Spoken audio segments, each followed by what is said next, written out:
Arthur, if you want to introduce yourself and let everybody know a little Yeah. bit about yourself. Yes. Hi, I'm Dr. Arthur Chen. I'm a licensed psychologist here in the state of Florida. So you're using basically as a baseline.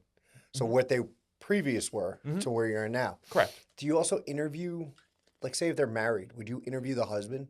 So, assuming that there are no legal issues from that perspective, we absolutely would. If the client's not displaying necessarily like exact bullet points of what a TBI would be, is there still a chance that can be misdiagnosed? There's a real emotional impact that the Right. depression, post-traumatic stress disorder that can come out of it as a result of their car accident to further impact their depression, further impact their performance. If you have a minor accident, let's say you have a fender bender, hmm you can still sustain TBIs, but people don't even look at because it's not a severe accident. Brain damage sometimes takes time to manifest itself. It's Mhm. not like you got into an accident on Monday and on Wednesday you were having temper issues, right? It's you got into a car accident in January and in August you have had so many problems at work now you've been terminated. So when an attorney's looking at a new case and it's brand new, they went to the hospital, they hit their head, what is the important protocol on your end? The importance is just because that first X-ray or CT scan, MRI, whatever it happens to be, in that first 24 hours doesn't show anything, it doesn't mean that there's nothing there. And, they give up on themselves. They give up on their own hope. They give up on their own dreams. Hmm. And oftentimes with early enough intervention, we can help somebody not give up on their dreams and just find ways around it. Hello, everybody. We have Dr. Arthur Chen here. Nice to be here. Absolutely. And Michael Ryan, Good morning, good as morning, usual. good morning. Arthur, if you want to introduce yourself and let everybody know a little Yeah. bit about yourself. Yes. Hi, I'm Dr. Arthur Chen. I'm a licensed psychologist here in the state of Florida, New York, Maryland, North Carolina, and a couple of other states across the United States. My expertise is in severe mental illness, bipolar, schizophrenia, schizoaffective disorder, severe PTSD, and in traumatic injuries. I used to work in a neuropsychology department and oversee the neuropsychology at a residential treatment center down here in South Florida. So, Nice. That's amazing. thank you. So, the importance that I wanted to have you on is going through the impacts Mhm. of motor vehicle accidents and the impact that can and how that can affect attorneys and their clients. So, tell me a little bit about the background that you have dealing with motor vehicle accidents and patients. So I'm a neuropsychologist, and as a part of the training and the practice of what we do in neuropsychology is we assess for the functional impacts. So when we think of traumatic brain injuries, just like think about a physical injury, right? Let's say you were to fracture your leg, I'll use a physical analogy. Mhm. When you fracture your leg, there's two types of concerns that you have. The first one is the structural component, right? So where exactly is the break? How long will it take the break to heal? That's where your orthopedics, for example, in a fractured leg example, your orthopedist would sort of say, it's right below a certain part of your brain, a certain part of your bone, whatever it happens to be. But I think the more important question that oftentimes plaintiffs, defenses, obviously the individual themselves, their families, their loved ones, what they really want to know is, well, what can this person do with their leg, right? Can they go to work? Can they lift a pound of groceries? Can they lift their kid up? Can they drive a car? Like these are the questions that I think on a day to day that are really more important. And when you think about the impact that one has on their life, it's the function of how can they use their leg, right?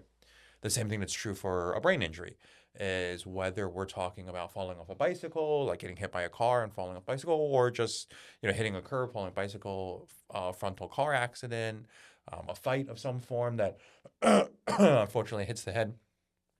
All of those things can create structural damages, which we can detect on imaging and things like that. Well, mostly we can detect on imaging. But what it doesn't really answer the question of is, well, now this person has a contusion or concussion on their frontal lobe, on their occipital lobe, on their cerebellum, whatever it happens to be, different parts of the brain. What's the impact that it has on them? Can they walk? Can they talk? Can they go to school? And those questions aren't so binary, right? It's not a function of Can you talk? Can you not talk? Can you work? Can you not work? But it's the level and degree of concentration at work, right? It's the level and degree of concentration in school. So I would challenge everybody to sort of think about their day to day, from the moment they get up in the morning to brushing their teeth to doing whatever it is that they do at work, computers, Excel, PowerPoint, whatever, to going home, prepping dinner, going to Publix, our local version of a grocery store, to vacuuming and cleaning their house.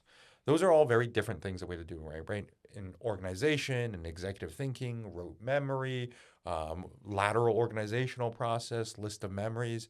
So those are the moments where we're going to see these subtle impacts of a traumatic brain injury. It does depend on where the traumatic brain injury, where as in where in the brain it is, how long it's been, what the age of the individual is, if there's any underlying mental health issues.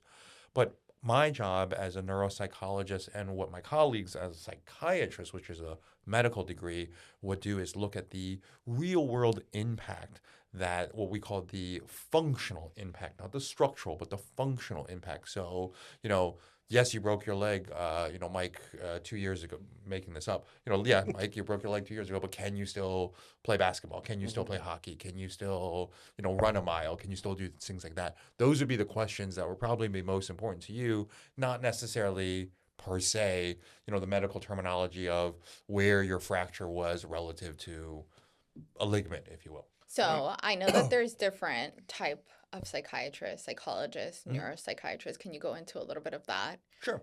So usually when you think of traumatic brain injury, there are going to be three medical professionals that are really on one's team, right? And also, so I'll start with a neurologist, right? Which is oftentimes people aren't quite sure where the neurologist comes in. Now, again, I'm a licensed psychologist, so not a neurologist. But neurologists usually will look at structural diseases of the brain, right? So where exactly the break was there something called an internal decapitation? That's a very serious thing. If there are car accident forces like whiplash, whether it be front, back, left, right, angle, whatever it happens, if there was a sudden rotation of the brain, injury to the spinal cord, they would look at imaging techniques to be able to look at where exactly that image is. Much like, your orthopedist might look at a X-ray and say, this is exactly where your fracture line is. Right, so they're really good at looking at the structural component of it. So far as how does this impact the day to day, and also the emotional turmoil that does it, right? I mean, as you guys are both parents, imagine that you're not able to spend more than 5 minutes with your kid without feeling very stimulated or without being overstimulated, without remembering stuff. If you're taking your kid to the local grocery store and you can't remember where they are, those are really, really, really heavy Yeah. experiences for parents, right? Both of you guys work jobs, take care of households. If you get up on a Saturday or a Sunday morning and you start doing your dishes and forget where you are, forget what you're doing, those are really impactful things. So when we start looking at those impacts and the emotional tolls that come out of it, that's where psychiatrists and psychologists come into play.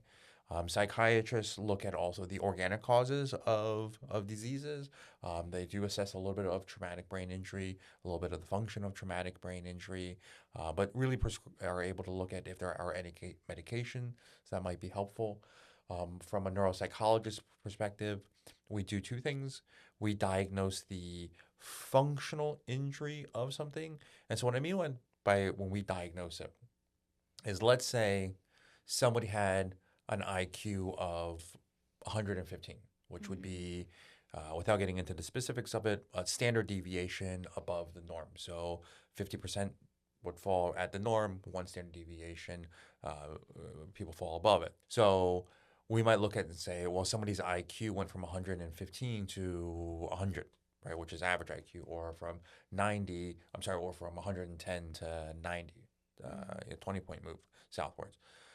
The question sometimes is, well, what does this look like? What does this manifest as? What do those numbers mean? And to most people, to the lay public, they're just numbers, right? But to the individual, it might be the difference of they used to be in an advanced calculus course, or they used to be enrolled in a 4-year university, or they used to be, on the fast track to management or promotions or whatever it happens to be, and their ability to think rapidly, to take on a lot of information.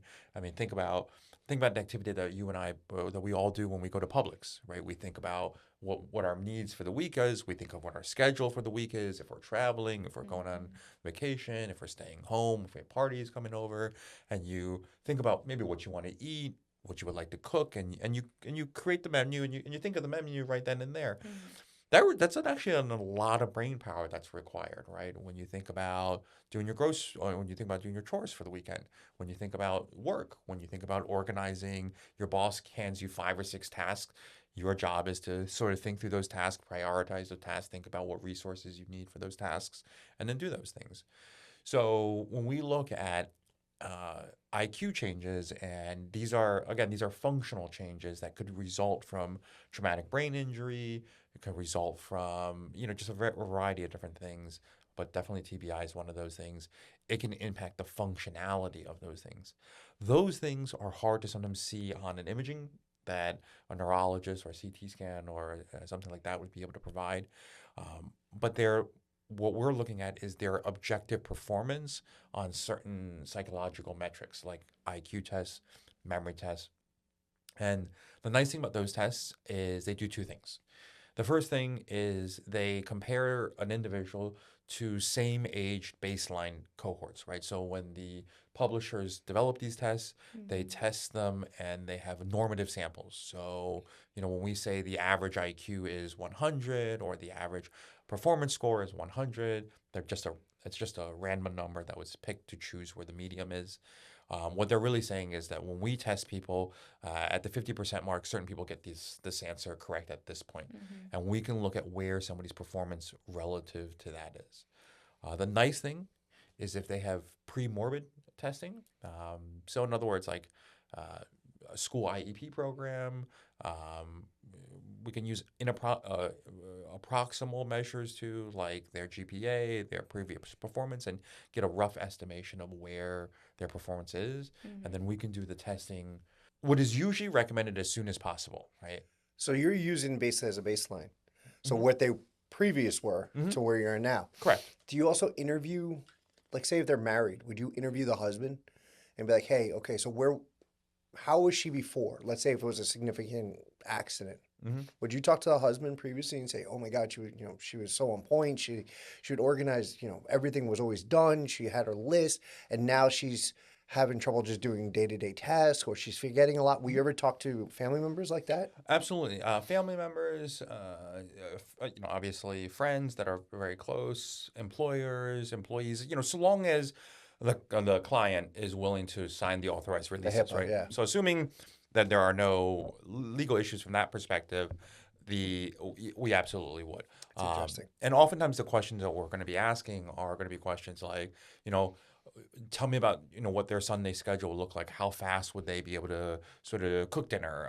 Would they oftentimes forget where the keys were, or losing something, or be disoriented, or their frustration tolerance? Because sometimes the client themselves, they don't remember. They don't know the difference. And really, a third party like a supervisor, especially, we will speak to a lot of technical supervisors because they know the complexity of something, and they Mm. know where the choking points is, and they know where you know the proverbial Mr. or Mrs. Smith was performing at their max and where they're performing now, um, Where their performance has dropped off. or where their performance is dropping. So, to that point, at what point are you getting involved? Like, if an attorney has a case, a Hmm. lot of the times they get like the initial CT from the Hmm. hospital, or even like the orthopedic will refer them to a neurologist.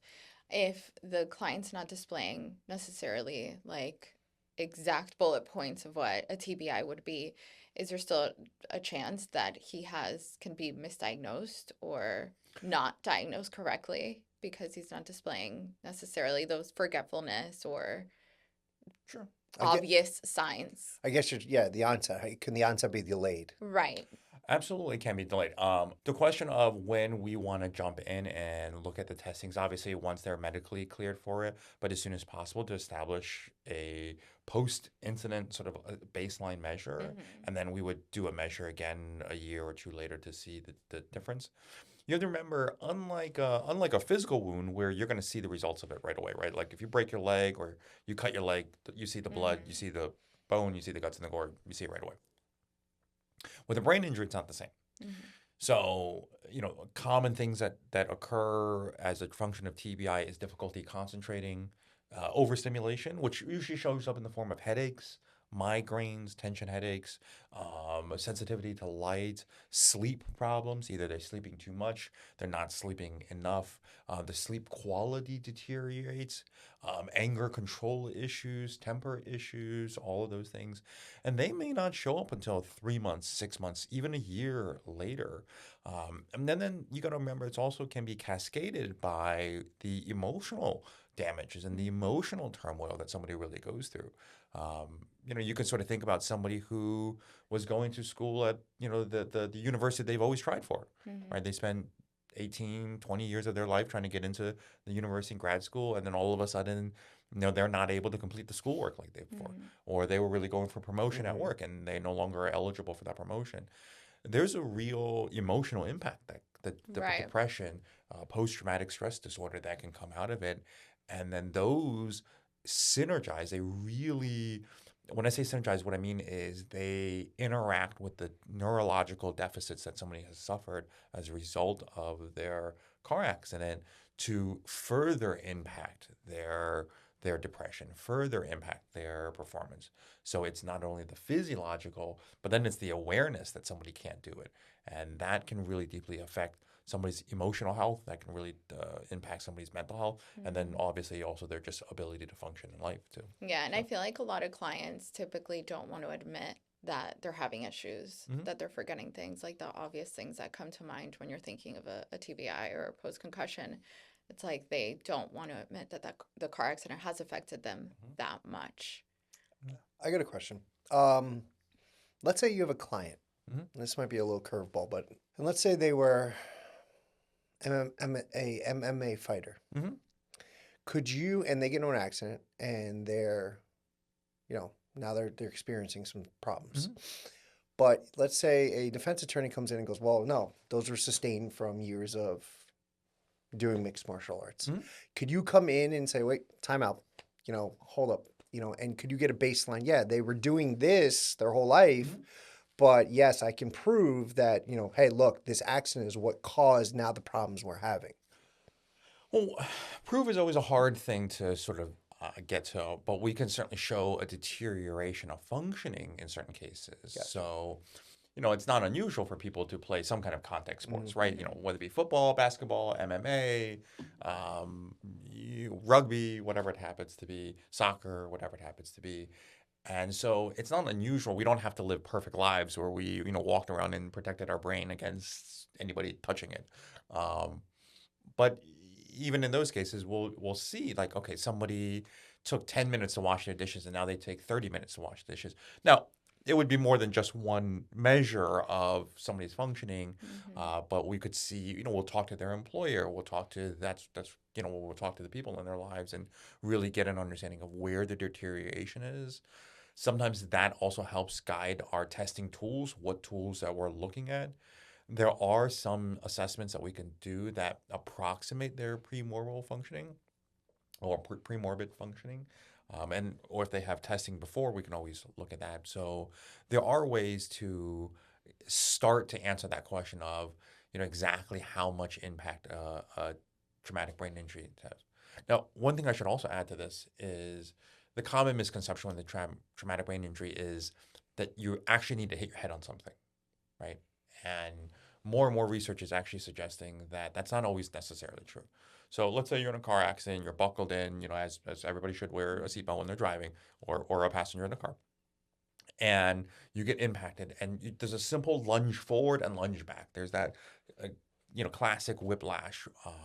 But maybe you didn't hit your head on anything. Maybe you bumped your head on the rear cushion a little bit more, but you got to remember your brain is essentially suspended in kind of like an oily, it's not really an oil, but it's just a thick viscous substance, um, or cerebral spinal fluid is called. And so it's suspended in this, and then it's suspended in this very hard skull, a hard bone, and the bone is not smooth. So much like if you take a bottle of water and you push it forward and then you stop and then you pull it back, that water doesn't necessarily start and stop, right? It sloshes to the forward and Mm. sloshes to the back. And so we can see brain injuries occur even when there's just a sudden acceleration and deceleration of the head with no impact onto a solid object. The other thing that we can also see, and it just what depends on just the type and nature of the accident, is something we call supercavitational damage, in where a shock wave of some form moves through the body, and if that shock wave moves through the body, it can cause essentially the gases of your blood to come out of your blood vessel. That expansion of blood can cause some micro damage and then go back into the blood, and that's hard to detect on an imaging, Yeah. but we might see the effects of that over the course of time. That's interesting. Now, I've pretty never much, heard of that, yeah. you usually would see that over a series of things, but a severe enough shock wave could cause something like that. But generally, you would see that in a Does it single. demonstrate just like a TBI would? It's the same symptoms? So the symptoms of a TBI, I'm glad you asked that question. The symptoms of TBI depend on where the damage is, Okay. right? Just like if I said I broke a bone, that really wouldn't tell you what I could or couldn't do, because Right. if I How it broke my affects finger, it you. would be different if I broke my leg. Mm-hmm. So to some degree, it matters what it is. So if it hits like the back of your skull, where we call the cerebellum, fun fact, it's 10% of your brain, but 50% of your brain cells. Wow. That's where you could have difficulty walking. You could have difficulty with your gait, which is what we call your walking, your grip strength, your Mm. balance, all of those things. If it hits your frontal lobe, this is where we can get some anger issues. This is where we can get some impulse control issues, bad decision making. Suddenly somebody picked up gambling, somebody picked up a vice of another form, another maladaptive behavior, their temper goes off the roof. Wow. Those are things that you might not normally think of as a Mm. function of a traumatic brain injury to the frontal lobe, but it certainly can. You can have vision problems if you hit the back of your brain. So it depends on where it hits. You could have problems. So that could really spiral somebody out of control. Like, let's just say you just said they hit the frontal lobe. Mhm. So it now could cause all the problems you just said. Mhm. So you're talking now this can spiral into home problems, Mhm. marriage problems, Mhm. Legal problems. legal problems. So that's interesting. And if you have a minor accident, let's say you have a fender bender, Mhm. you can still sustain TBIs, but people don't even look at because it's not a severe accident. Correct. So you recommend usually having the EDRs done for the injured party vehicle. Yeah, I always sort of say is the more data that you have in the beginning, the better it is, because ultimately one of the important things that we're going to look at is what exactly happened during the accident. Was there any contact to the brain, and also what their functioning was, because you got to remember. Brain damage sometimes takes time to manifest itself. It's Mm-hmm. not like you got into an accident on Monday and on Wednesday you were having temper issues, right? It's you got into a car accident in January, and in August, you have had so many problems at work now, you've been terminated.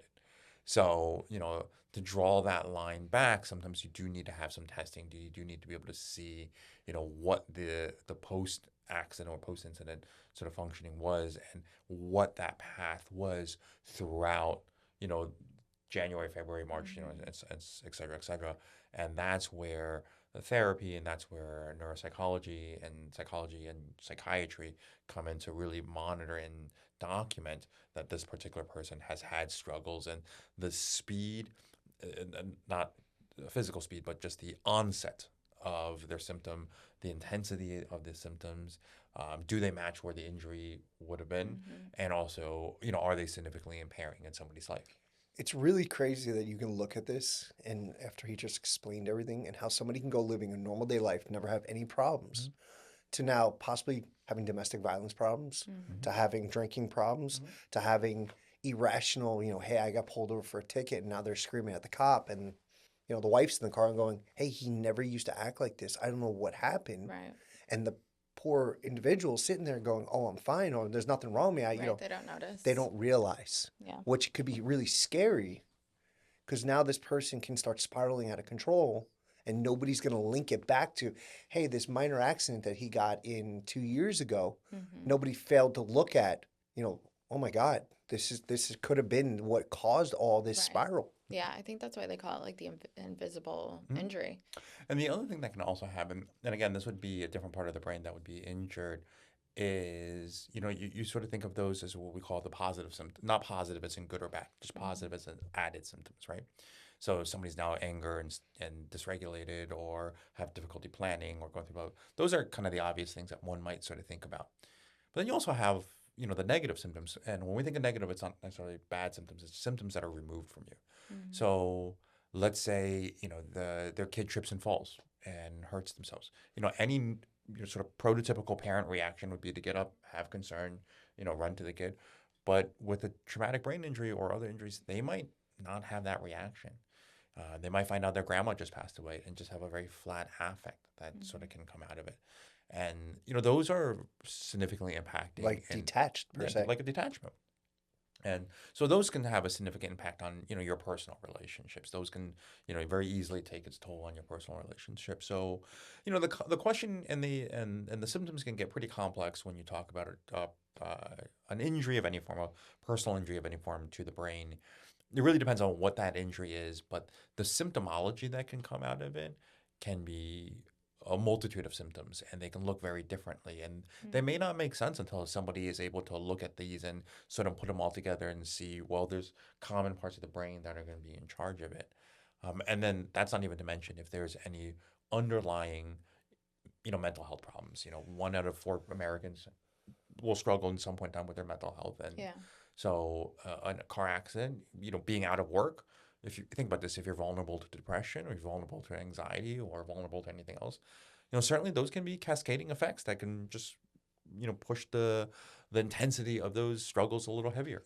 Well, that was my next question. Can any of these cause diseases per se, like bipolar or let me say mental health problem? Like I know you said depression. Hmm. Can they cause Alzheimer's, I think it was Alzheimer's, right? something that TBI was being connected to Alzheimer's in the future. Yeah.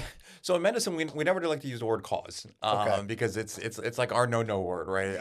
So I'll say it could be correlated with, correlated. which just All right, means, perfect word. it just means it's not a one-to-one. Not everybody who has it will get it. But it certainly can speed up the onset of those diseases, right? Because it can, especially if there is significant organic damage to the brain. You got to remember the brain doesn't heal itself like if you got a cut or scrape from falling off a bicycle. Your skin sort of heals yourself. Your brain doesn't just grow more neurons to be able to sort of heal itself. So in that way, it can significantly impact the onset of those things. If somebody is vulnerable to a history of depression, sobriety or substance use, anger issues, all of those things, bipolar, those things can um, get pushed over the line where now you have the manifestation of those disorders and those diseases. But that would require a little bit more medical investigation to make sure, but it is possible. And even like you said, not now, but it could be later in life. Hmm. I know I just saw something that Brett Favre has Parkinson's, I believe, Hmm. right now, and Hmm. they're starting to link it back to possibly all the concussions that he had Hmm. when he was playing football, Hmm. which is, and listening to him talk, like certain things, everyday life that he would do. Hmm. And like he was saying, how it all started was he said he went to screw something in at his house, and he said he couldn't put the screwdriver into the Hmm. screw because Yeah. his hand was shaking so Yeah, yeah. much. That's, Yeah, your yeah. fine motor Yeah. control versus your gross motor control. What do you think of that? So when an attorney's looking at a new case and Hmm. it's brand new, they went to the hospital, they Mhm. hit their head. What is the important protocol on your end to try to make sure that they're diagnosed correctly, that they're looked at for a TBI or post-concussion syndrome? Well, what we want to first look at is one, obviously, if there are any injuries to the brain and getting any imaging that's possible. But Is then, it any time that you have a perfect CT scan from the hospital and you still see it? Like how long would a TBI manifest in a CT or an MRI? it can manifest as early as that day. Okay. 8 hours, 24 hours later, Can it take longer? to much longer, yeah. And so, one of the things that we always warn, if you have a kid that plays football and stuff like that, and one thing that we always warn is, if they get a head injury or a concussion, monitor them for if they're nauseated that night, if they're vomiting, if they're having difficulty sleeping, Mm-hmm. vertigo, dizziness, right? If their walk is changed, if their speech is slurred. And again, those are things that you're not necessarily, you as in the person who's suffered the injury may not necessarily know. Just like with a stroke, somebody may not be realizing they're having a stroke Right. while they're having it, right? Not to say those two are going to be the same, Mm-hmm. because stroke has to do with bleeding or a blockage of the brain. So, it might not be until the next morning they're waking up and they're nauseated and they're vomiting and they can't, it looks like, a flu virus, right? It Right. looks like a stomach bug. Or they're just having immense vertigo and, bright lights like the lights in the studio might like really sort of bother them Mm-hmm. more than it would when you walk outside. We live in South Florida. As we know, it can be really bright when you walk outside, and Yeah. all of a sudden that gives them like a piercing migraine or just a headache of some form. So those are all symptoms that we would want to start looking at and start documenting and not just attributing them to, oh, they're nothing. Mm-hmm. It may be nothing, but it also may be a sign that there is some kind of injury to the brain that just requires good medical follow-up and good treatment and good intervention, because this is where it left untreated, right? This is where you start getting more and more damages to life, more and more of those collaterals. You start acting up at work, you start acting up in school, you start, having relationship problems, you have run-ins with the law. You know, uh, you could go back and explain, some of it, but that doesn't necessarily mean it undoes all the damage that Right. it has. And so it certainly can show up a couple hours later, a couple of months later, not unusual. I heard that there's some sort of like blood TBI testing. Do you, There, there is the reliability of those are a little sometimes tough to know. yeah. It also depends on the level of the brain injury to look at sort of like some of the signs of neuronal death that you would look at. Um, but your more reliable one would be some kind of imaging of the brain to actually see if there is a bleed, if there is a blockage. And you got to remember, let's say you get an accident, just use a timetable because it's easier. Let's say you get in an accident at 1 o'clock in the afternoon. Mm-hmm. You get to the hospital. Let's say you're admitted by what, 3, 4 o'clock. Mm-hmm. You get your CT scan by 5 or 6 o'clock. Just like a leak in your roof, it may not be detectable within 5 hours, Right. right? It's not like there's a leak in the roof and all of a sudden your ceiling's Mhm. collapsing in Yeah. 4 hours later, right? That bleed could be happening over the course of, especially if it's a very small bleed, a very small blood vessel, it might be happening over the course of a couple of hours, a couple of days, uh, hopefully not over a couple of weeks, but, wouldn't be completely unheard of. And That's scary. then you could really have a problem. You can have sort of an issue then. Yeah, because a lot of the times they do it almost immediately at the hospital if you Mhm. had any sort of like strike to the head. Mhm. And a lot of the times it comes back normal. Yeah. And Yeah. then they're still having these prolonged issues after the fact. Yeah.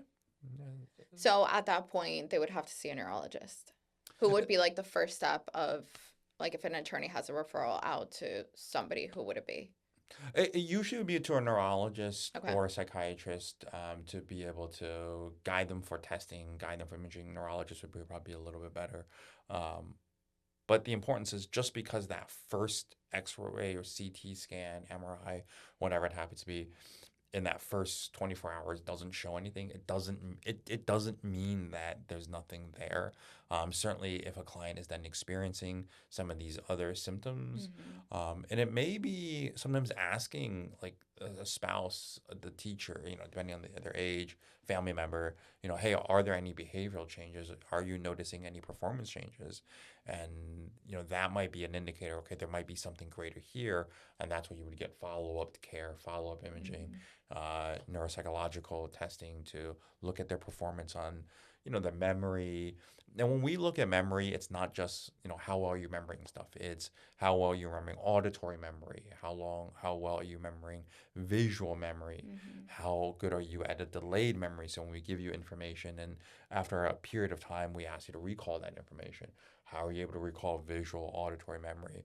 How well are you doing with working memory?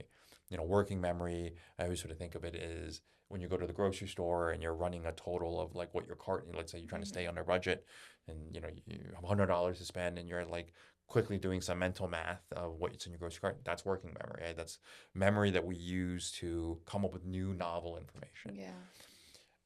We're looking at how you do with all of those things, how you're doing with information recall, how you're doing with cognitive flexibility, puzzle solving, all of those things, and we're comparing you to the baseline. So that's where, even if there is no uh, neurological injury that's shown up on an X-ray or a CT scan or something like that, or an MRI, something like that, we can still show there's a functional change based on their neuropsychological testing, an IQ test, a memory test, an executive functioning test, an ADHD test, their ability to hold an impulse.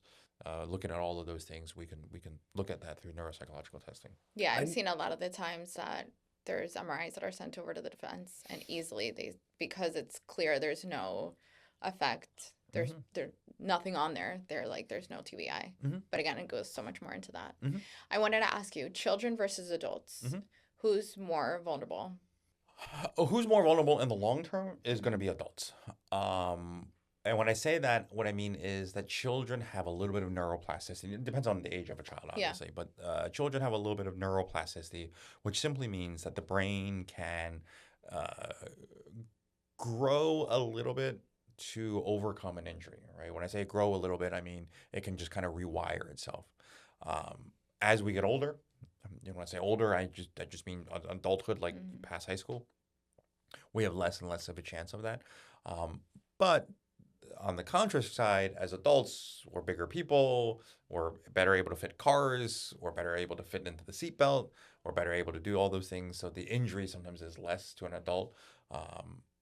But if there is an injury, we're more vulnerable. As an adult, we're more vulnerable, and especially as you age as an adult, middle age or older adults are going to be much more vulnerable to the same forces than a child would be. Okay. But a child has ability to grow back a little bit more, to bounce back a little bit And you're saying like puberty basically is when you basically right after puberty. more. This probably won't shock any of your audience. A female's brain tends to finish developing at around 21 to 25. Men's brains don't finish developing until the late 20s, sometimes in your 30s. Makes sense. So I'm sure many of your audience is like, yeah, that makes a lot of sense. They're looking at their husband's current and be like, yeah, he's talking about you. But yes, there is a little bit of gender difference in that. Yeah. I remember we were talking previous, and you were talking about how, I guess, velocity, you were explaining, like, for instance, you were using the example of military and how they're starting to see the concussion. Is that what I'm saying, right? From shooting, like, let's say a 50 cal. And you're saying that even though you're not, per se, you get a head injury, but they're starting to see maybe side effects from that. So what more and more research has looked at since the wars in Afghanistan and Iraq is how what we call sort of close explosions, right? So it could be anything from a major ordnance going off, like a TOW or an RPG or just artillery rounds or something like that. That sends a shockwave, or just even a large caliber weapon, a 50 caliber weapon, or something that has a large concussional force. As that concussional force enters your body, it can create what we call supercavitational damage, essentially what I was just talking about earlier, where the gases in the blood can separate a little bit, and that can create sort of micro TBI. But that's a course that happens over time. Now, you have to think about this in the real world, is that could set somebody up for a vulnerability, but it might just be right before where the cup spilleth over, right? And now they get in a car accident or something like that, and that just does the additional damage, and now the cup spilleth. And so it's interesting because, you don't need somebody going 80 miles an hour. Right. You know what I mean? You could have somebody pulling up to a light and, slamming on the brakes because somebody just pulled out from a shopping center in front of them, and then that force, but, Can you I will say it's not even just, oftentimes when people think of TBIs, they think of like cars, but you got to remember any moving object, right? Yeah. So, Slip e-bikes, and falls, that's, it's, e-bikes. you see them more and more. And this is not an Yeah. opinion on e-bikes. This is not an opinion on whether somebody should or shouldn't have an e-bike or get their kid an e-bike. But, those things travel pretty fast, Yeah. 20, 30 miles an hour easily. And, we don't run at 20, 30 miles an hour, right? And I don't think any of us would want to hit a wall or a sidewalk at 20 or 30 miles an hour. So even something like that, falling off an e-bike is not falling off of a bicycle in any way you want to get it Right. checked off. But falling off an e-bike is not like falling off a regular bike, just at the speed, the velocity, and all of those things. Um, and I don't know if you have to wear a helmet riding an e-bike or not. You do. You do? Okay, good. And people should. But that can also cause TBIs. Can you talk a little bit about the different impacts, whether it's a rotational impact or a forward impact? I know that you had touched on like the different areas where the impact would occur in your brain, Hmm. but like, is there a difference between whether it's a side swipe, a rear end, a Head on. vertical, yeah, head on? It is. It is for a couple of different reasons. One is obviously the head is designed to move front and back, right? So when you have a left or right kind of injury, you can do some injury to the neck, you could do some injury to the soft tissue, spinal cord, stuff like that. If you rotate or a lot, you can do some damage to your spinal cord. Um, but so far as the brain itself would be concerned, it's what we something we call coup contra coup injuries. So a coup would be, so let's say you were to hit the left side of your brain, uh, your brain would slosh back and hit the right side Mhm. first, and then slosh backwards and hit the left side. Like So vertically. right, so it's just imagine like a bowl of Jello that you shake, right? That bowl of Jello is going to hit the sides of the respective container, and Hmm. that's essentially what your brain is doing. And that back and forth can do some damage. Now, where that damage is simply something that's important. Um, in a very rare case, and this would show up on a neurological test, you can have something called an internal decapitation, where essentially, and many things would have to align for something like this to occur. But essentially, their head can become disconnected from their spine. Oh my And that's God. what we call an internal decapitation. That would be rare. That would be something that they would show up on a neurological test right But you don't away. die? And you can live through it. Really? Yes. And Like, what happens to you? yeah, what happened? Whether you get medical treatment, and then they might put you into like one of those like head cages that you see, but it just depends on the level of damage that has. So Wow. like a halo, they would screw those in, Mhm. and what your brain, it would reattach obvious itself, or they would have to go in and attach it. I'm not quite sure the exact Gotcha. treatment for it, but yeah, I'm sure that's the goal. Wow, never Yeah, even heard that yeah, before. you get So an you learn internal. something new Have every you day. seen that? I have seen a case of an internal decapitation. It was a colleague's case. Wow. Yeah. And they were okay? Yeah, yeah, yeah. They were lived to be okay. It's just it's exceedingly rare. I should say it's Right. exceedingly rare, but it is something that can happen. It's not something that they're going to send you home with. If hopefully they're not going to not catch that. That would be something they would catch What on are a. the ramifications of that, Um, other than the obvious? other than having metal Yeah, screws in your skull, it depends on just the level of impact it has, but you could have some neurological issues. You could have some gait issues, some walking issues. Whenever you talk about injuring anything to the spinal cord, or where the pons, the medulla, where the spine enters, the brain is, you can have some impact on some of the most important stuff that's regulated in your body. Like you and I aren't thinking about breathing right now. You and gotcha. I aren't thinking about swallowing. You and I aren't thinking Mhm. about beating our heart. But there is a part of our brain that's in charge of that. And Is that you like the vagus nerve? no, that would be like the pons, the medulla, and Gotcha, stuff like gotcha. that in the Okay. brainstem. So it can impact those things, and you can imagine that if you tend to forget to breathe, your life is going to be very Oh difficult man, very yeah. quickly. That's insane. I've never heard of Neither something have like that. I. See that you do learn something new every day. No, I should say From those are Arthur, exceedingly yes. rare. Those are, not something that's going to happen, and hopefully in a low impact accident, fender bender. But kids with e-bikes and stuff like that, where you hit E-bikes are so something, you hit a dangerous. car, you hit a curb, you hit a tree, you hit a sign that somebody put out they shouldn't have put out, or whatever it happens to be. You know, you can get launched over those handlebars, and the Easy. helmet is great, Yeah. but you know, you could do a lot of damage. So it should be just something to be aware of and to be very safe around. I guess per se, like, helmets that are protect you from, I guess, structural damage, I would Hmm. think.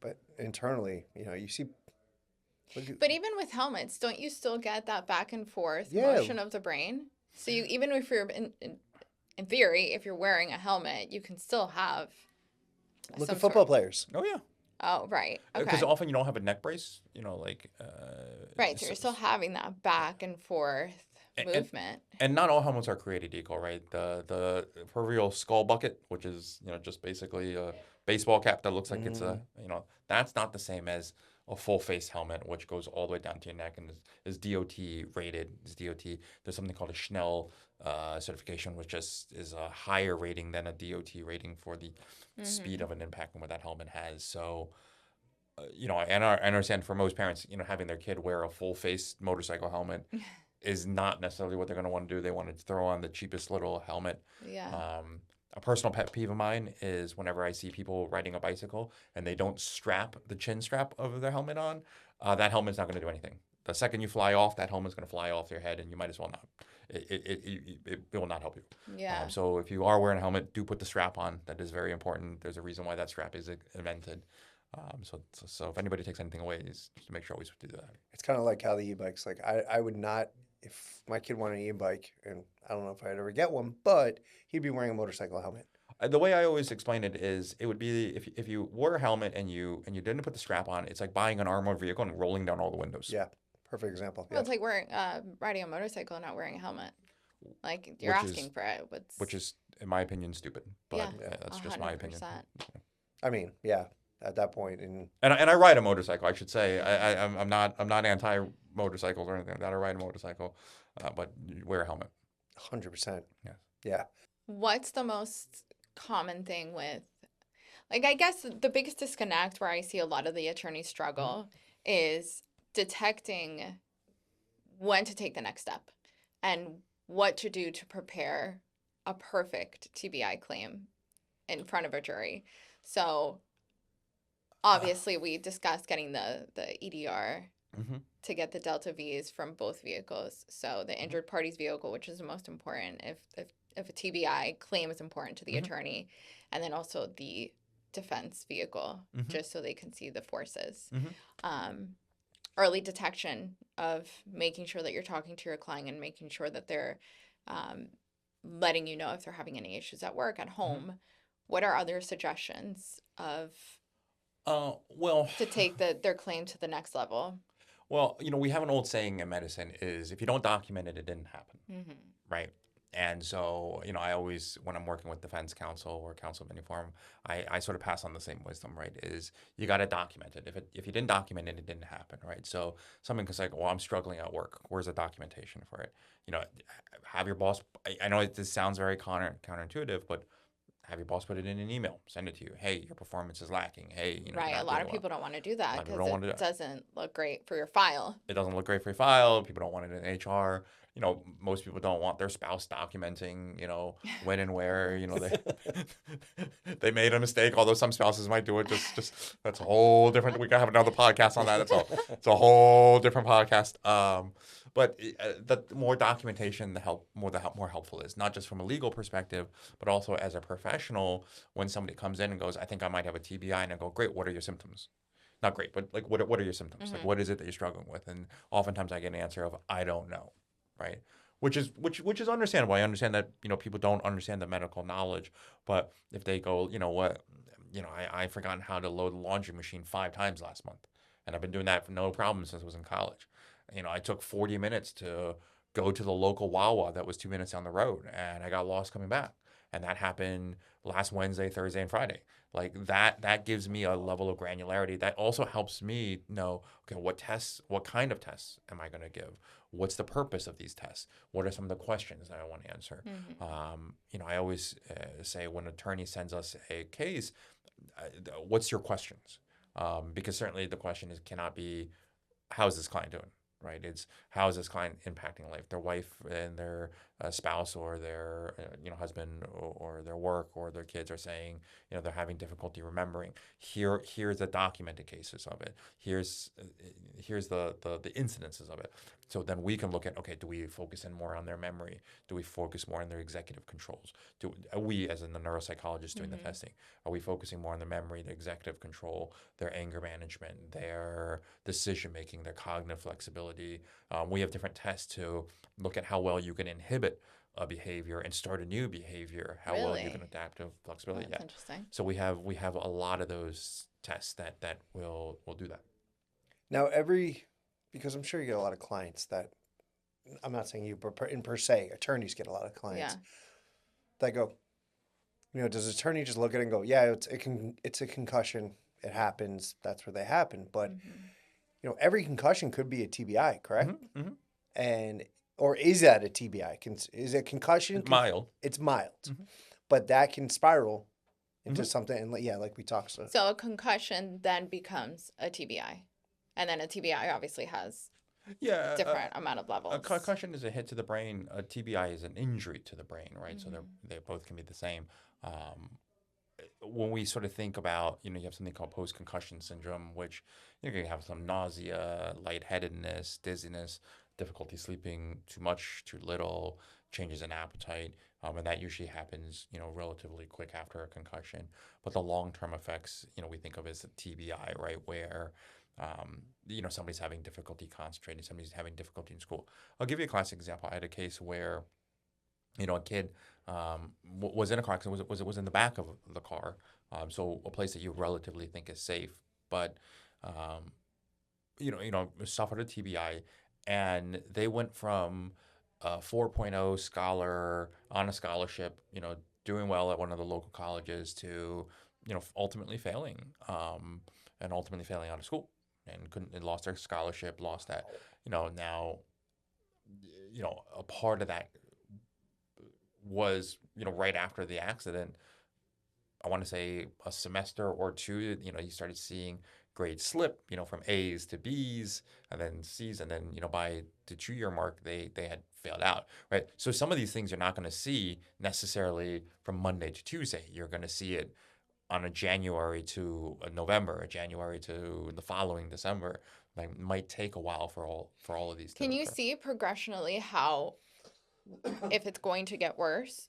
So usually a claim, like if an attorney doesn't want to litigate it, it's going to be within the 2 years. Mm-hmm. So I know that you're saying that TBIs can manifest in a large length of time. Mm-hmm. So is there any way that you could, with all the testing that you do, to say it eventually will get this bad? We can't say eventually where it'll get to, but what we can do is, again, this is where information is helpful. If we have, in the most perfect world, you would have Mhm. pre-accident testing, right? So, for example, they had an IEP at school, they had a reasonable accommodation at school. All of those, they took the SATs and had accommodations. All of those require IQ memory tests to do. Mhm. So let's say we have we'll just use numbers. Let's say we have 115 as an IQ. Afterwards, they get in an accident, it's 110. Not much difference, right? Mhm. It's hard to know, okay, well, that's exactly from the car accident. But then a year later, we do a different IQ. It's all standardized to 100. We do a different IQ, they're at 100. And then they're at 95, 92, right? So we went from 115 to mid 90s, right? That's still mid 90s is still within the average range. Anything Yeah. 90 and above is still within the average range. But we'll see that progression. Now, if you're still seeing the progression downwards, that's a concern, right? Because the idea is, well, it might continue to go down. Yeah. If you see a plateau, it's a little bit better, but you'll get a lot more of that data within the first 2 years. Okay. you know what's sad about that too? It's this kid didn't sign up for that. Yeah. He Right. didn't sign up for that, and there's nothing he can physically do to stop that. Oh, and that happens a lot of the times. Yeah, and this A lot poor of- kid is now 1 minute doing amazing in college, and Mhm. I'm sure other things came with it. Mm-hmm. Irritability probably came with it. Behavioral issues. Behavioral Oh, issues came with 100%. it. Probably drinking, drugs, all of that, Substance because he abuse feels issues. Now like you- he doesn't have Yeah, anything to live for. because now he's like, wait a minute, I just went from this plateau. I was doing so well in life to now what's going on with me. I don't know what's going on with me.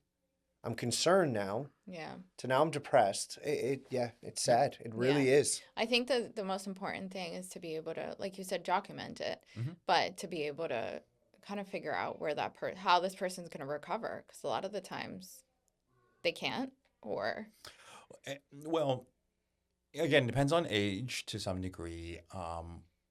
like, But let's use this kid for an example. Like, so this was a college student. So young, early 20s, if you will, and by that time the brain is pretty well developed. So it's hard to do a lot of interventions. mhm. But this is where good, you know, therapy comes in and dealing with the emotional ramifications of it, because I think that's an underrated thing. People forget, like, the fall from grace is really significantly difficult, especially for a young adult, especially Mhm. for a young adult who's used to keeping up with their cohort. You can think of, the varsity football player that's benched all of a sudden is like, it hits on an A emotional blow, level that's yeah. that's difficult. So there's that one part that's important to work through. But the second thing is, there are some neurotraining that you can do. So for example, Pearson, not an endorsement, I'm not paid by them, who's the company that makes a lot of the IQ tests. They make a lot of textbooks, so they have a neuro training program that you can go through. There are other places, there are other ways that we can design different ways to help them, boost their memory function a little bit, develop more executive control, come up with augmented ways, whether it be something as simple as making a list, asking for reasonable accommodations at the school, asking for notes at the school, recording the classes and stuff like that. That simply help the person be able to function better and get to the goals that they want. I think oftentimes one of the biggest mistakes that I see people make is they're very black and white in their thinking. They go, "Oh well, I can't do school anymore, so I'm out," or Right. "Oh, you know what," or they don't notice the signs of it, because again, it's a pride thing. It's hard to admit that you're not Yeah. the star A lot athlete of anymore. men clients that I used to have, it was like that. They were fine. They didn't want to admit that they Hmm. couldn't do, but then the wife would call us and then would always say, like, he's not showing up to work, he's not doing this. I've had to hire like people to do landscaping, Hmm. like just simple things like the wife is noticing, but nobody else Or the is. kids And notice, or right, like the dad is a little bit more spicy, for lack of right. better ways of saying it. Their neighbors might notice, their employer might notice, is like, I used to be able to give John Doe something, he'd get it done by lunchtime, and now, I don't see it until Tuesday, Yeah. and that's So, and something like this, let's say you got involved and other people had to get them, it could cost it monetarily. It can get expensive, correct? it can get very expensive. A neuropsychological, again, depending on the amount of neuropsychological testing involves, it could be anywhere from $5,000 to $15,000. So you're asking somebody, let's say it's a single mother whose son is now experiencing this, to fit these bills. Yeah. And, it's something that in the back end that now you have multiple problems now going on. You Yeah. have the decline of her son, and now she's expected, hey, I'm working one job Mhm. and I'm concerned. So now I'm going to have to pay all this money to try to get him, I guess, fixed. And It's not only the money that costs to obviously take care of somebody, provide that tutoring, provide that therapy, provide the neuropsychological testing. I mean, obviously, imaging is not cheap in any way, shape, or form. But also, it's also lost opportunity costs. yeah, You lose a scholarship. I mean, scholarships, are tens of thousands of dollars, good right? point. I know Good. some are a couple $100, but Yeah. a full scholarship, the full ride is tens of thousands of dollars. Job promotions, quality of life, all of these things. It's like, even at 21 years old, if you can't hold down a job at Chipotle, your parents are probably subsidizing you to live. Somebody's got to put food over your Hmm. plate and Yeah. electricity in the walls, right? And so there's also these lost costs that we look at, is like, you know if somebody was on track to be, pre-law or pre-med or pre-grad school of any form, and all of a sudden they're failing out of, their university, uh, you know, obviously the chances of them going to grad school is slim to none if they don't graduate undergrad, Hmm. right? So then there's also this lifestyle loss that's pretty significant, and really can affect somebody's mental health, and there are very real pain and sufferings and damages that come out of that. That's true, 100%. Because you can start looking the spiral. Hmm. You spiral, yeah. That's Because the problem. You have one thing and then it just trickles down to, one day you're sitting at a light, you get hit. Next day, let's say it doesn't manifest right away, but a couple months later, hey, I'm not feeling right. Start getting phone calls. my husband's not doing the grass. He's being very irritable with the kids. He's drinking a lot more. He's maybe, he's sleeping a lot more. He's not Yeah. getting out of bed. This is not like him. He doesn't want to recognize that he's going through this. Drinking gets worse. Job, Hmm. work starts suffering. It's just, you can just see it manifesting, just getting worse and worse and worse. Hmm. It's sad. Yeah, it is very sad. So with testing, with therapy, is there a chance that they can recover and go back to pre-crash baseline? Like what's the probability, or is it almost like a lost cause, but it's required? Well, it's never a I would never tell. It's never a lost cause, right? The older somebody is, the harder it is, Yeah. right? So if you're talking about a 65-year-old male or female that sort of comes in, it's a lot harder than a 25-year-old male Yeah. that comes in. Still hard, right? Than a 15-year-old that comes in, right? You have very different outcomes for those. Even if they're, even let's say it's a family of three, they're in the same car, relatively same forces that sort of impacted. Obviously, I know different where you sit in the car relative to the impact zone can have different things, but those three recoveries are going to be different. But also the three potentials, not the three potentials, the three courses of life are going to be different. Somebody who's in 65, 70, they might be retired. They might be, Right. they're not worried about, making an income, generally speaking. They may not be Yeah. worried about making income. They might have a pension plan, retirement fund, whatever it happens to be. Somebody at 45 might be at the peak of their career, and the impact is going to be very different than somebody who's 15 and now is all of a sudden having behavioral issue. And what we know with kids who have behavioral issues is then they can start developing oppositional defiant disorder issues, conduct disorders. I'm sure you see this all the time in your Yeah. work, and starting to develop antisocial behaviors. And somebody doesn't get into school, somebody doesn't get into a trade school, it washes out of the military, isn't able to, Depression sets in. depression sets Yeah. in, substance use sets in, behavioral issues sets in, and so all of these things can occur, especially with children, especially with young adults. The earlier the intervention, the better it is. But oftentimes there is a pride issue that comes up too. 100%. What's the best type of therapy for TBIs? I, There's a combination: cognitive behavior therapy, exposure therapy, depending on if they have PTSD or not from it. EMDR if they have some PTSD from it. Biofeedback is sometimes really helpful. And then also just executive function training. So a lot of the therapies, it may not be the traditional therapy that you think of, like come in and you sit down on the couch, you talk through your problems, but it's more of having difficulty time organizing my schoolwork. That's where, as a role as a neuropsychologist, we can look at your testing and go, here are your strengths, here are weaknesses, but let's figure out a way to use your weakness to augment your strength. So I'll give you an example. Most of us are, if I ask most of you, most people say, I'm good at auditory memory, I'm good at visual memory, right? But the way school is done, at least in the traditional school where you go in, you sit down, you listen to the teacher, they lecture, and you take notes, your auditory and your visual memories are sort of competing against each other. So, you're listening to the professor, but you're also writing at the same time. Somebody who's really good at auditory memory and not very good at visual memory, what we might tell them is just listen, don't take notes, just record the class, go home later listen to and it. take the notes. But really focus in on listening, really focus on hearing it. Really, when you're studying, it's probably better to re-listen to the lecture. It's probably better to get the audio textbook, read it out loud. So these are small ways that are, if you think about it, it's not that much difficult. It's not like giant lifestyle changes. We're not talking about Right. installing a handicap bathroom, or something like that. Or we're talking about these small changes that can make a really big difference. Somebody's more of a visual learner, we might tell them, focus, record the class, but focus more on taking notes and study more in a visual way. Create lists, create reminders, all of those things that help prompt you. So, So you're teaching basically kind of way Yeah, like rewiring the how to brain. live Yeah, like with those coping injuries. skills, Yeah. how to cope Mhm. and how to. Yeah, that's awesome. it's improving the quality of life. It's Yeah, improving the quality of it life. makes sense because you're kind of teaching somebody, hey, I always did it this way, but let's do it this way. Yeah. Have you had any cases where the clients were not able to go back to a livable state?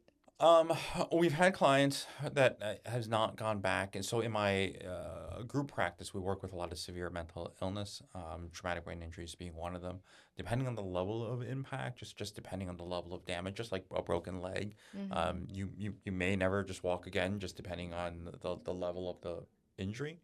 But then we still try to work on how do we provide somebody with a quality of life? How do we provide somebody with dealing with that side effect and then if you're really talking about somebody who's not able to like um, hold down a job, they're not able to, be able to go to school, they're not able to do all of those things. Hmm. There is, you got to remember somebody's got to exist somewhere, right? So they're just Right. sitting on the couch watching Netflix or doing whatever they're doing all day long. And then you have real effects of the depression, the isolation. People lose their social connections, people lose their friends, people lose their church group, the people they used to connect with Right. as they withdraw. Their circle, yeah. And that is sometimes very difficult, and we work through to help them deal with that depression, help them deal with that isolation, um, because mental health is a really important component of the treatment of any kind of brain injuries, because it's our capacities as human beings, our ability to do what we set our minds out to do, is such a core fundamental part of who we are as a people, that to lose a part of that is like losing an arm, Yeah, is like 100%. losing a leg, right? And not to say that those who lose an arm and a leg have it easy or anything like that, but it's on the same level. We have to readjust who we are as people Hmm. and readjust that image. And especially if you think about somebody who's 20, 25, 30, looking at, 60 years of their life, and, maybe they dreamed of going to med school or dreamed of going to law school or dreamed of becoming an engineer or an architect. And all of a sudden, they can't even finish their basic math courses. Yeah. That's a really significant hit to a person's ego that we want to work through. I always think of, you know, like you just said, but like somebody that I usually always think of Michael J. Fox, Mm-hmm. such a young individual and develops Parkinson's at such Mm-hmm. a very young age. And it's kind of, he was a prisoner kind of his own body because he Mm-hmm. knew it's coming. Mm-hmm.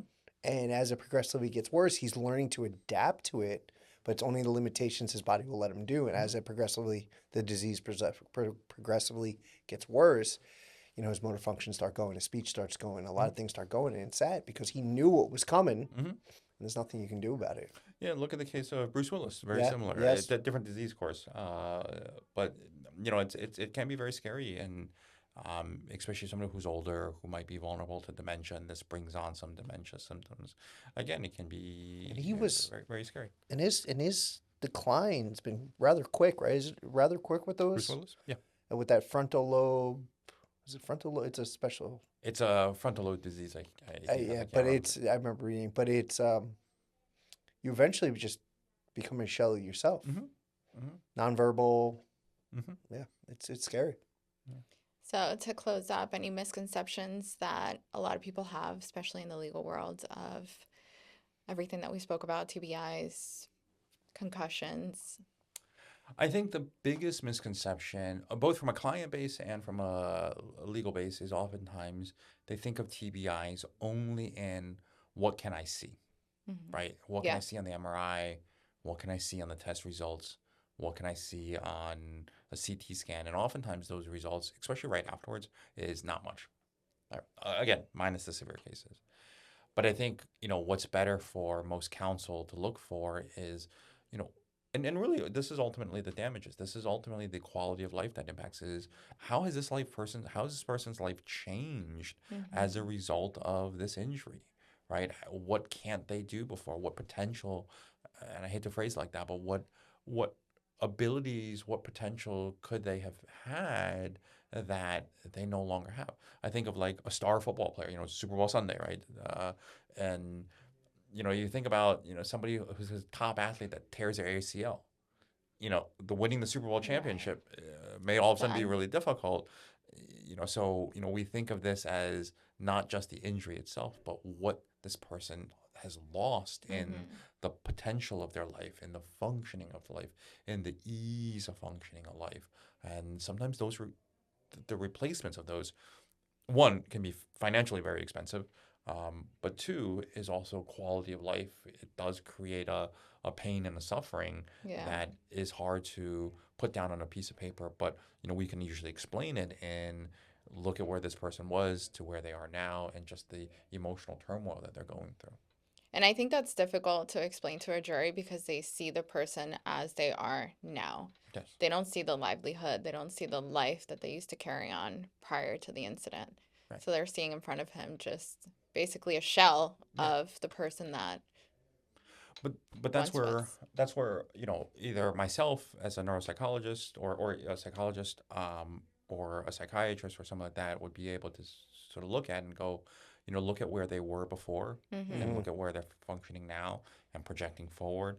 There's a big quality of difference life that this person is now going to have.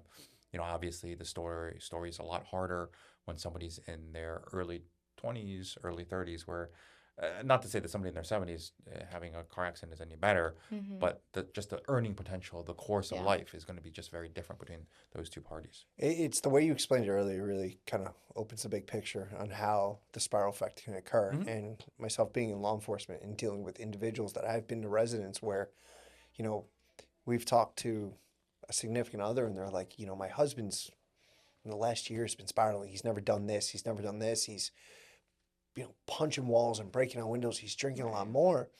And you really sit there and talk and it's like, hey, has he been diagnosed with anything? And go, and, we've had ones in the past, oh, yeah, he had a really bad accident, a fall accident a year ago at his job. Or he got hit in the Nobody's looked head, at it. Yeah. and some, and just speaking to you, that's one of the first things I just thought of. There was a call, and I'm like, wow, there is a correlation that people may not even look at. Hmm. Mm-hmm. That oh well, he's depressed now, and that's it. That's what he is. Well, I've also seen clients that now just strictly take Ubers, like they won't even get in the Hmm. car Hmm. because they're so scared to And that's a drive. PTSD. I mean, that's a whole Yeah. different topic that we can get into one day. But that's certainly some PTSD, avoidance, hypervigilance, autonomic arousal, sort of all of those things that can very much affect a person too. And that can also affect someone for the rest Hmm. of their life. Hmm. Have Absolutely. you seen any, well, in court where they're using the VRs to show the jury how the accident happened? I think they've done it in like police shootings Mhm. as well, where the entire jury gets a VR. The VR experience. Yeah. I haven't seen that. I've seen the LiDAR where they can like do a computer walkthrough of it. I haven't Yeah. seen the VR one, but it does show sort of a very visceral reaction of what that It's accident looks like. Yeah. crazy because the smells, like, just quickly to touch on PTSD, but a lot of like the smells of like what they saw immediately, like that sticks with them. Hmm. So even when they smell gas on a random day, Hmm. then they go right back to that incident. Hmm. I think you said that from like Well, policing, like so one of the during a things, shooting, that's what you smell the gunpowder, and you always there's always think a of that. trigger, and I'm sure you can Hmm. hit on this. There's always a trigger, but like during for instance, and I know we're gonna wrap up soon. 4th of July, we'd get a lot of calls from a lot of military vets because of the fireworks alone, Right. the PTSD. Yeah. And a lot of these guys would anticipate, oh man, 4th of July is coming in their head. This, so they'd all start drinking a lot, or they Yeah. would do this because they were just trying to numb what was the sound effects and everything else. Yeah. And I'll give you a much more simple. People start avoiding the things that they know they're going to be afraid of. Yeah. So in a college student, it looks like, you know what, I'm not going to take that graduate course. I'm not going to pursue that advanced Right. degree. That's no different than a veteran going, you know what, you all have fun on 4th of July. I'm going to go lay in my bathtub with my noise canceling headphones on Yeah. and hold my dog and just pray I get through the night. That's Right? Yeah. awful. I mean, and that Right. happens with No, veterans. Yeah, of yeah. I course. don't mean Yeah. to belittle anything. No, but that's no different than a student that goes, I don't think I can cut advanced chemistry anymore. I'm going to change my major to pre-med to just something else. And I don't want to belittle any other major. So, just as something else. And, they give up on themselves. They give up on their own hope. They give up on their own dreams. Mm-hmm. And oftentimes with early enough intervention, we can help somebody not give up on their dreams and just find ways around it. Because I always sort of think of these things are obstacles. They're not roads. They're not roadblocks. Mhm. But oftentimes we need skills to overcome obstacles. Cope with it. Yeah. Yeah. So, I love this. All right. Thank you so much. I really Absolutely. appreciate it. It's so important for attorneys to be able to identify these cases early on, to be able to connect with you and your staff, and to be able to get early intervention. So Yeah. thank you. I Thank you, appreciate it. sir. Absolutely. Thank you for having me. Thank you. you. Thank you.